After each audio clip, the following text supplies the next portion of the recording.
and 1 whole minute. Here we are. All right. Welcome to Jazz Voices, where we're shining a light on great jazz vocalists from everywhere. And today I finally get to hang out with one of the jazziest jazz vocalists I know. This is Mr. V. Shayne Frederick. Welcome to Jazz Voices Live. Thank you for the invitation. I'm happy I was available. Let's do it. Let's go. Let's go. Yeah. Well, first of all, before we get started, I have to know what the V stands for. Ha ha ha. I can't go around calling you V. Shayne Frederick every time I refer to you. So, I mean, so the what thing what is, do people call you? some people call me Shane. My mama calls me Shane. Shayne. It's crazy. My, Oh, my mama calls me Shane. The people who know me okay, call me Shane, honestly. okay, okay. So I'm not gonna get what the V stands. What All right. what is it? So so my Or is first it take a guess. Take a guess. Victor? Uh, no. Okay, that's it. That's all I got. It's not guessable. My Uh, first name actually is Velonza. and you're right. It's not guessable. What is that? What? Say that again. Velonza. It is Tagalog. Filonza. It's from the Okay. Philippines. Yeah. Okay. And what does it mean? It's Wonderful singer, yes. great musician, It, talented pianist. Right. It means a black man from North Carolina. No, it's actually oddly enough, it's actually a surname. It's a last name. I've never seen it Oh, as a first name. It's the whole story behind the story, and somebody gave my mama the name. One of those things. It's one of those okay. things. Okay. All right, Shane. All right. Well, let me let, let me tell everybody a little bit about you. Sure. Um, is a very talented pianist, along with being a superb jazz vocalist with some silky smooth baritone vocals. He's a creative composer and arranger, and I'm sure the students at the University of the Arts just love having you as a professor. Um, and you also do some part-time work with the Philadelphia Contemporary as a co-curator for musical programming. Is that right? Right. And we're gonna have to talk about this preschool music teacher. What when do you find time to do that? I'm trying to, I was doing that for consistently for ooh, the better part of a year. It kind of goes in and out, but it's like, I was identified by a lot of people have preschool and day school programs like, hey, come in, bring Mm-hmm. some gear and make the children sing and make music. And so I bring like a little MIDI keyboard and I'm making beats Uh, and, we're doing nursery rhymes. So we're doing singing, but I'm finding like interactive ways to bring technology into the classroom and to that's awesome. music. That's great. That's great. Well, you've been cited by the Broad Street Review as one of the region's busiest and best jazz singers, appointed one to watch, and a shining light by All About Jazz. And according to WXPN, your stunning baritone effortlessly soars. Sometimes seductive whisper, sometimes an exuberant belt. And I have to agree. I have to agree with all of that.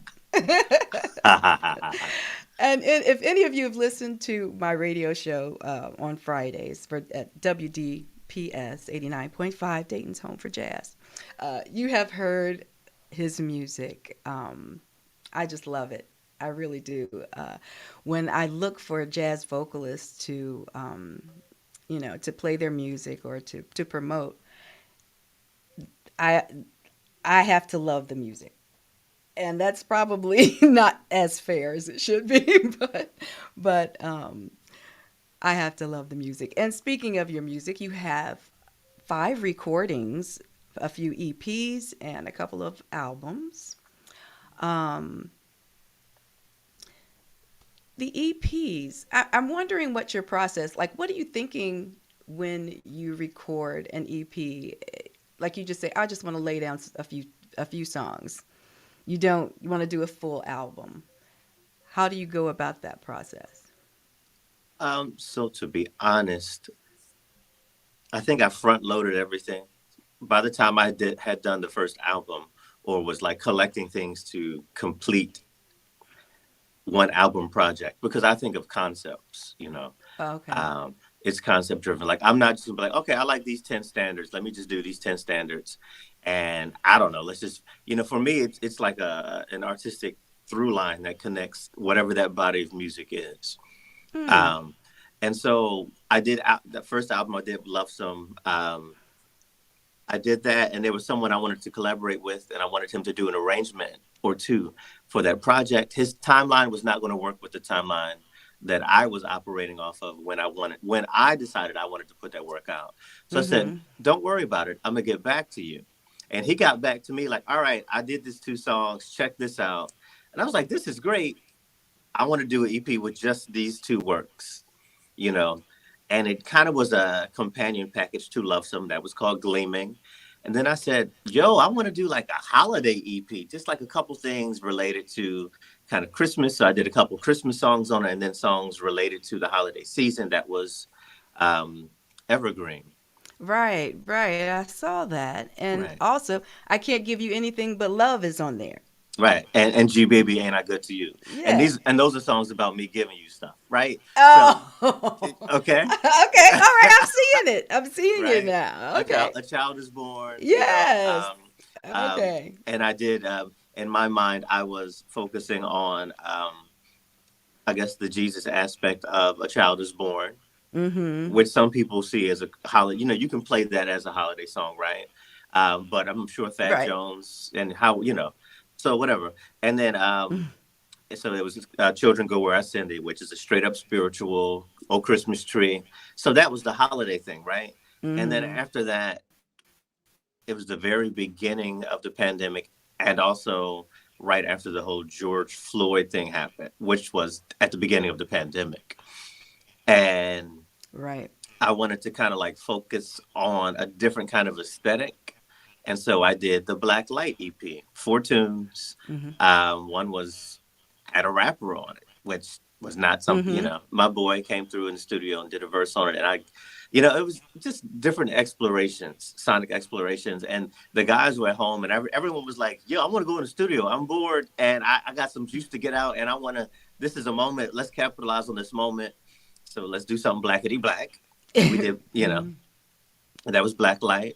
And then for this project, The King Suite, which just came out, this full CD, Right. um, I got tired of, not tired, I got inspired to address the fact that a lot of people were always bringing up Nat King Cole when they came to me at the end of a performance. Oh my God, you remind me of, there were a bunch of people, but Nat King Cole always showed up. And that's a tall honor. I appreciate that. But I Mm-hmm. said, all right, let me do something. Let me do a Nat King Cole project, Mm-hmm. but I'm going to do it my way. It's And your that's what, way too. right. And I love it. that's what the King Suite is. The King Suite is 7 songs, some of which were very popular and some of which were not. Very, B-side esoteric. You may have never heard of it.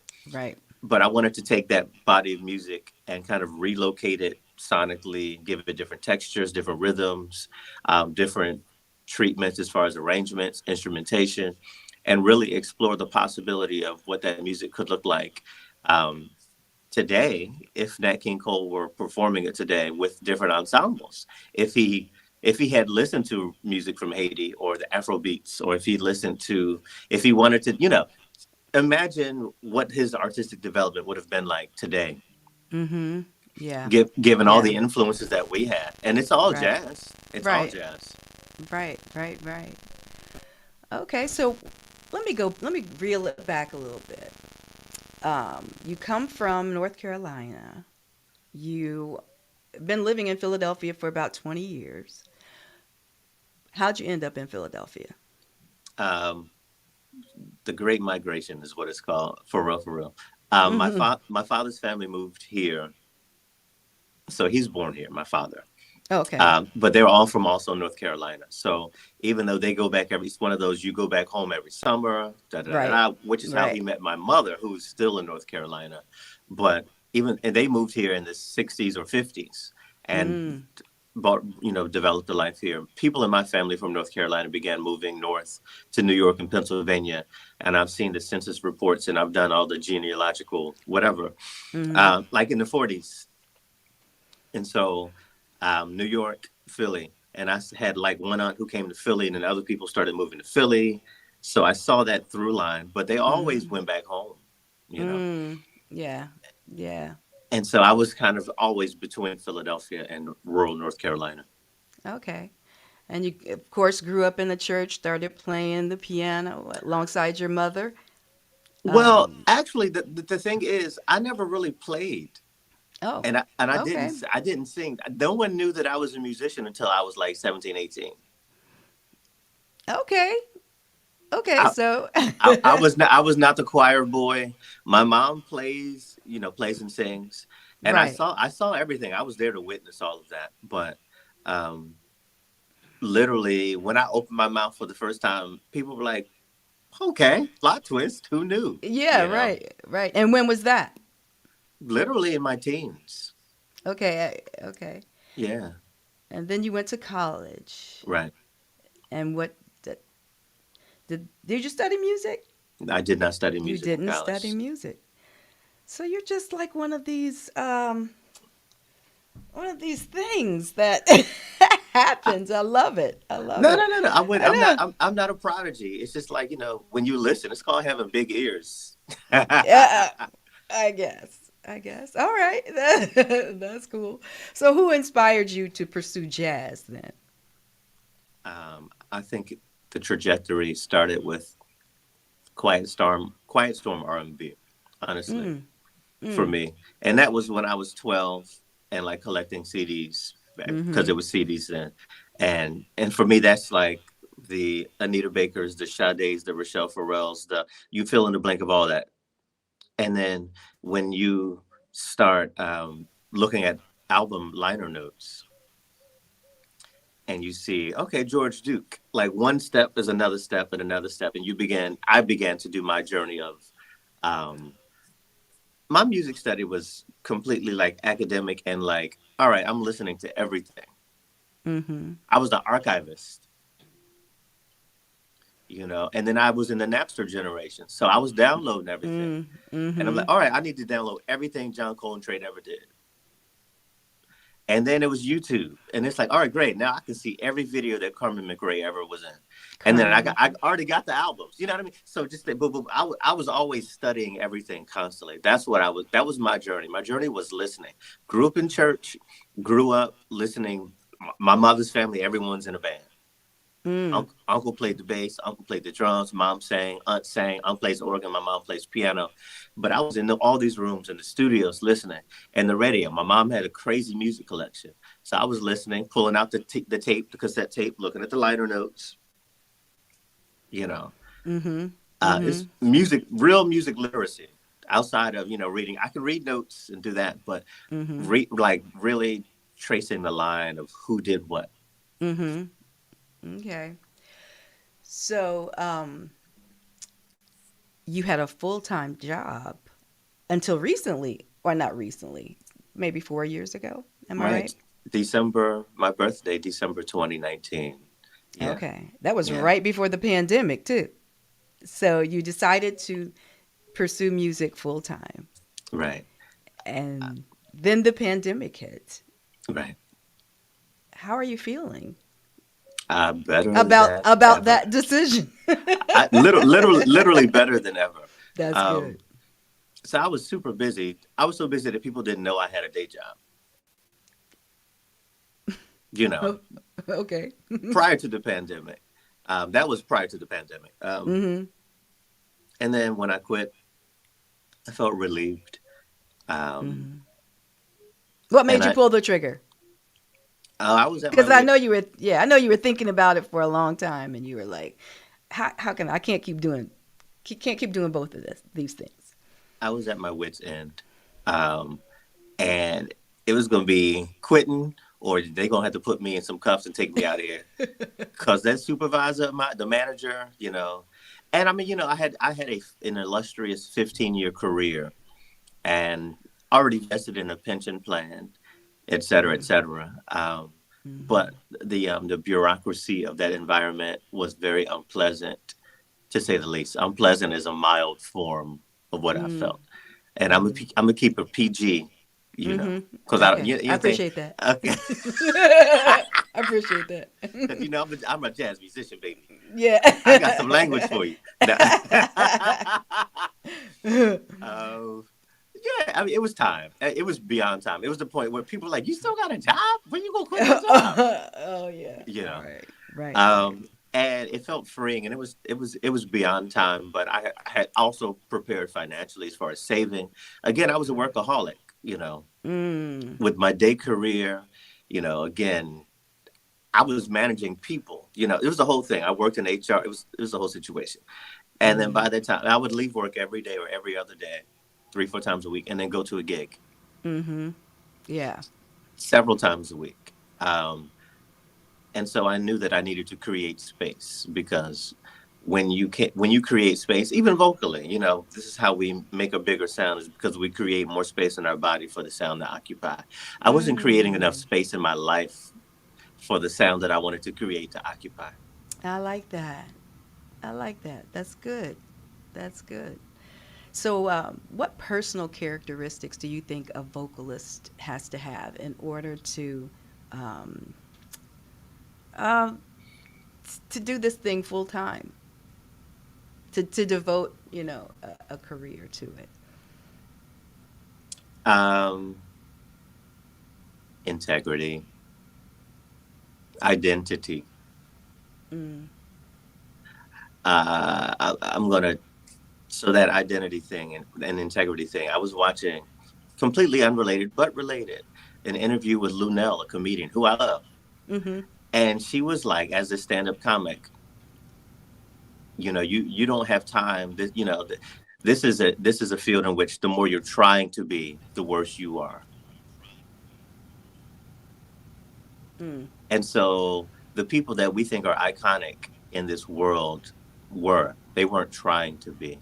And that's why we still remember them today, 20, 30, 40 years after they've Yeah. 50, 60 years after they've gone, because they were who they were, you know. Mm-hmm. And there's Yeah. a preponderance of people who are imitating great people and kind of mix matching and pulling pieces and trying to become this mosaic, this collage of a jazz musician, instead of Mm-hmm. being who they actually are and having an identity and putting their own thing on it, understanding the language, but bringing themselves to it. It becomes Mm. a revelation. It becomes you have to have information to be a Mm. vocalist. If you don't have information, you're making sounds. It might be pretty. It Mm-hmm. might be ugly.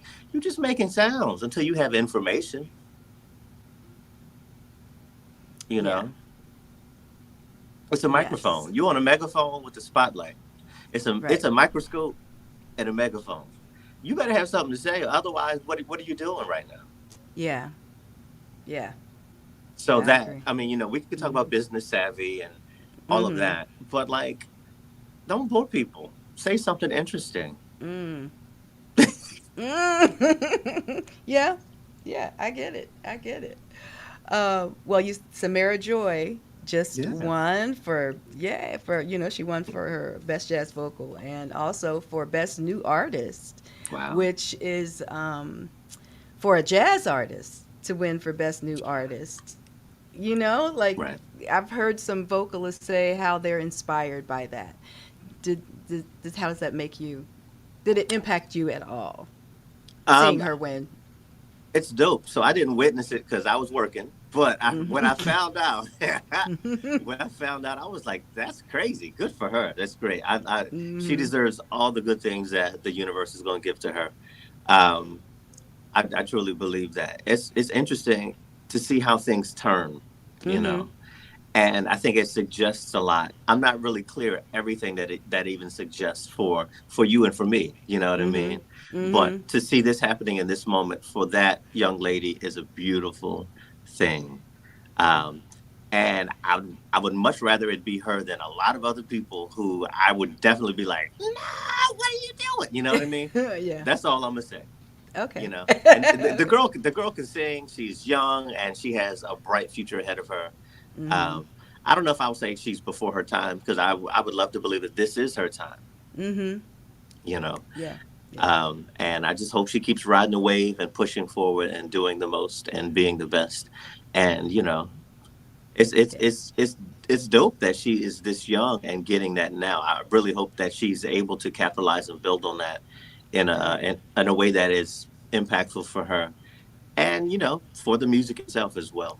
Yeah, that's more what I was talking about too, because people say that jazz vocals is dead, basically. Like nobody listens to jazz vocals. That's not true.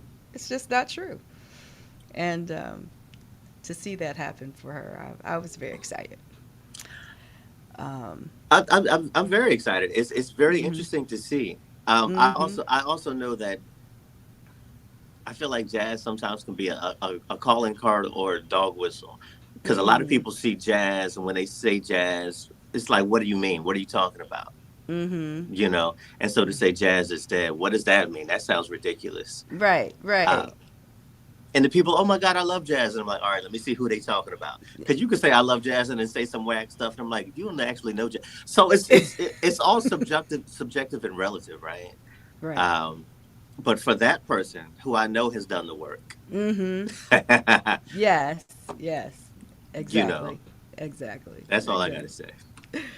Well, let's talk a little bit more about what it takes to make it in the studio. When Mm, you're an indie artist, so that means that you're in charge of promoting, paying, and all of that. How do you make it work? Like, because you're not the only one on your record playing the piano and singing. You have uh, violins and arrangers, trumpet, trombone. I mean, come on, you're putting out some resources. absolutely. How do you make Um, it work? this last project is at least maybe 2 dozen people on that project. And Yeah. I mean, I personally know, I think, all but one person on that project. So yes, to be clear, you have to have resources to do that. So that's Mm-hmm. not, that's to say you have to know people, you have to be in community, because it's, jazz is Yeah. community music. One, it takes a community of people. You can do a solo record, perhaps, Mm-hmm. and I guess there are people who've done those. Um, but my endeavor was not just to do, and I could, maybe I will, maybe one day it's going to just be me and a piano. And I could do that because I'm fortunate enough to be able to do that. But Mm-hmm. my game plan has always been to create something that would stand up in the same vein of, some of our favorite vocal albums that Mm-hmm. we've all studied and listened to and put Mm-hmm. on, not when we're studying, but just listen to, right? To Mm-hmm. make music with great musicians that I happen to know. I'm fortunate enough to be in a fantastic community of powerful, industrious, brilliant musicians. And I get to say, hey, I'm doing a record. I have this one song. I just need you. I wrote a chart. I have this idea, or he wrote a chart. I just need you for this one song. How much could you charge me to come in the studio to do that? And then they say the thing, and I give them what they want. That's an amazing and powerful position to be in, because I'm not trying to nickel and dime nobody. I'm not, Mm-hmm. grabbing you by your wrist. I'm not capping your head up Mm-hmm. and, giving you all these lies. I'm Mm-hmm. literally, as a person in this community, in community with you, trying to create art, create beautiful art. If I commission an arrangement, I ask you, how much would you charge? What's your timeline? How long is it going to take? All right, great. Let me know when you're ready. Who you want on the record? Oh, I like, those my brother. All those people are my brothers. That's great. All right, how much we got to pay for the band? Okay, great, cool. This is the date. I booked the studio. Let's go. But you got to have money to do that. Yes, this is Yeah. true. Um, Here's the interesting plot twist. Right after I quit my job, December, so I quit December 19. Of course, March 20 was the pandemic, the beginning of what we call the pandemic. I actually low key began investing like micro doses in Bitcoin. Ah. And this was just like Mm. one of my friends is a crypto expert, and she's been um, Dr. Tanya Evans, who is lawyer. She's on the circuit, lawyer, whole deal. So she was like, "Yo, you need to get in this Bitcoin thing because I'm telling you right now." We call each other twins. Twin, you Mm. better get in. So Mhm. I put a little bit in, and I hit the right time too. Mhm. The value inflated like exponentially. I'll just say this. Long story short, my initial investment probably quadrupled within a year. Oh, wow.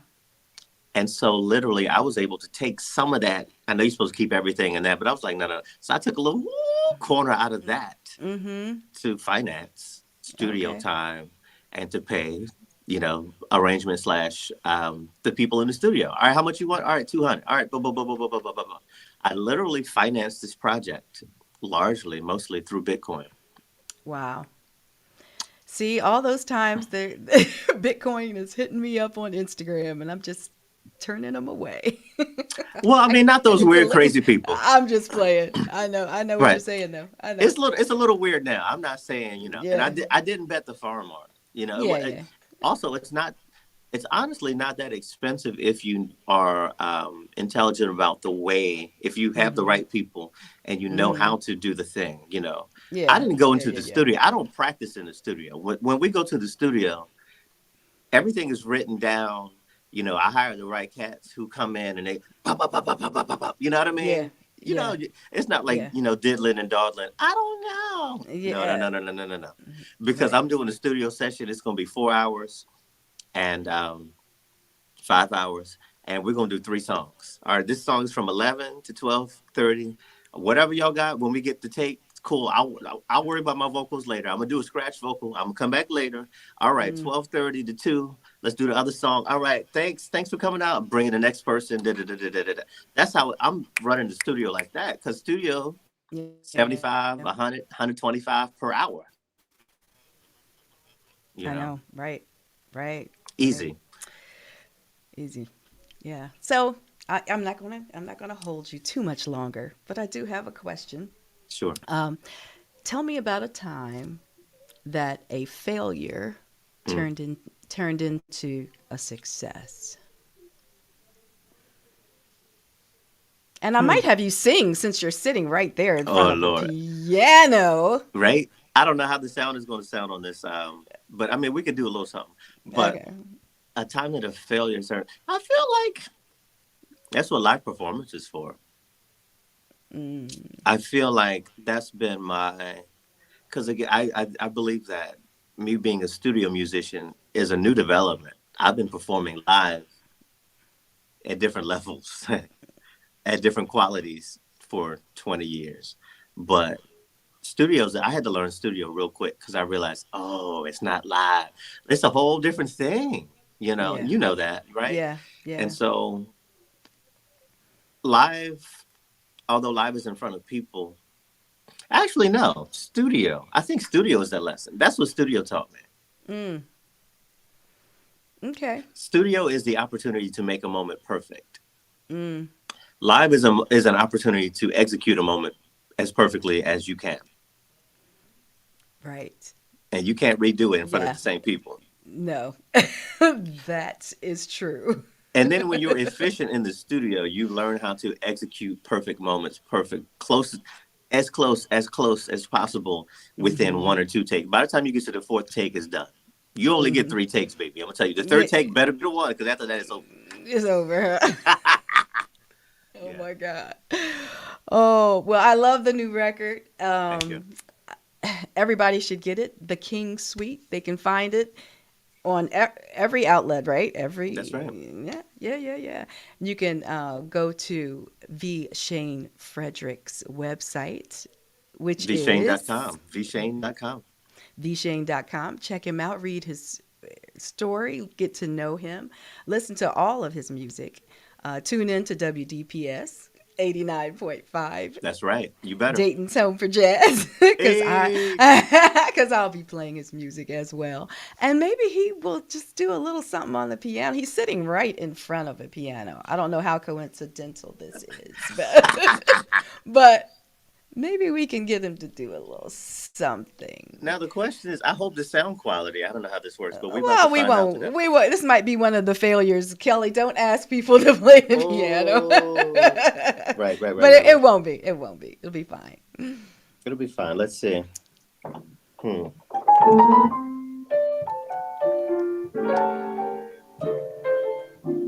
This is for you, Kelly. Okay. Ooh. Sister, you've been on my mind. Sister, we two of a kind, oh.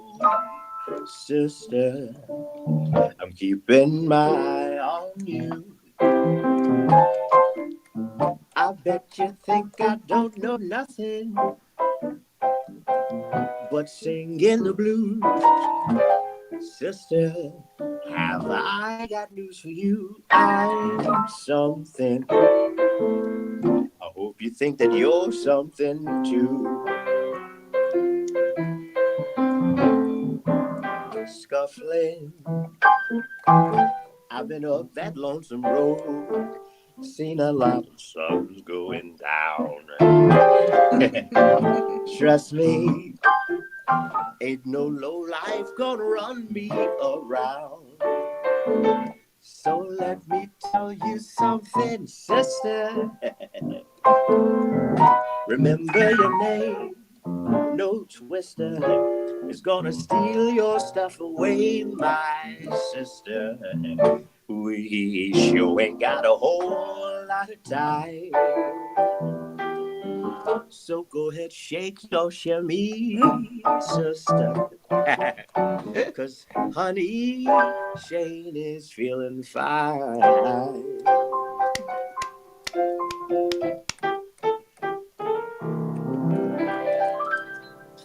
Yes. Yes. Thank you so much. Oh, I Thank you. love it. I love Thank it. you. My favorite interview. Okay. How'd you do that? Oh no, I want to thank you once again. Thank you so much for taking the time Thank you. out to hang out this evening, and I'm gonna keep pushing your music, and just good luck. Good luck. Hopefully, I'll get to see you live soon. I mean, One of listen, these I'm coming to days. Ohio. I would love to come. Set me up. Send me the thing. I'm All coming to right. Ohio. Find me All a right. jazz club. I'm gonna do a whole. I'm gonna bring my folks. Let's do it. All all right. All right. Listen, Yeah. watch out. Okay. All right. Well, have a good evening, and I'll You talk to too. you soon. All Talk right. soon. Bye bye. Bye bye.